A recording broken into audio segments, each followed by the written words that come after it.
ছাত্র জনতার গণ অভ্যুত্থানের পর স্বৈরাচারী রাষ্ট্রকাঠামো ভেঙে সংস্কারের যে প্রত্যাশা তৈরি হয়েছিল ১.৫ বছরে তার বাস্তব প্রতিফলন এখনও সীমিত। নোবেলজয়ী ড. মোহাম্মদ ইউনূসের নেতৃত্বে অন্তর্বর্তী সরকার দায়িত্ব নেয়ার পর রাষ্ট্রের প্রায় সব গুরুত্বপূর্ণ খাতে সংস্কার কমিশন গঠন করা হলেও বাস্তবায়নের গতি প্রশ্নের মুখে পড়েছে।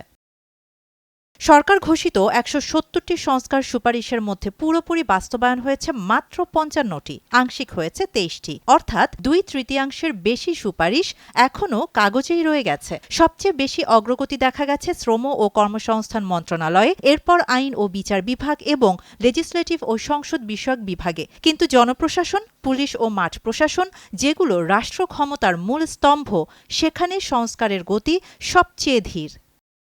বিচার বিভাগের স্বাধীন বিচারক নিয়োগ কমিশন, সাক্ষী সুরক্ষা, নারী ও শিশুদের জন্য সহায়ক আদালত পরিবেশ, এসব উদ্যোগ নিঃসন্দেহে ইতিবাচক। একইভাবে নারী সুরক্ষা, প্রবাসী শ্রমিকদের বীমা ও হেল্পলাইন চালু সামাজিক নিরাপত্তায় গুরুত্বপূর্ণ অগ্রগতি। তবে নির্বাচন ব্যবস্থা, প্রশাসনিক জবাবদিহি ও ক্ষমতার ভারসাম্য, এই কাঠামোগত প্রশ্নে দৃশ্যমান পরিবর্তন এখনও সীমিত।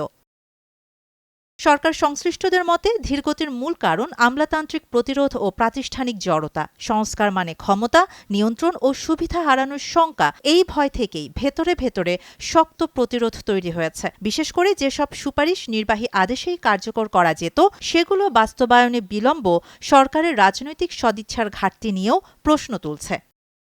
সব মিলিয়ে অন্তর্বর্তী সরকারের সংস্কার উদ্যোগ প্রতিশ্রুতির তুলনায় বাস্তবতায় এখনও অনেক পিছিয়ে। সময় যত গড়াচ্ছে, জনপ্রত্যাশা ও সরকারের সক্ষমতার ব্যবধান ততই স্পষ্ট হয়ে উঠছে।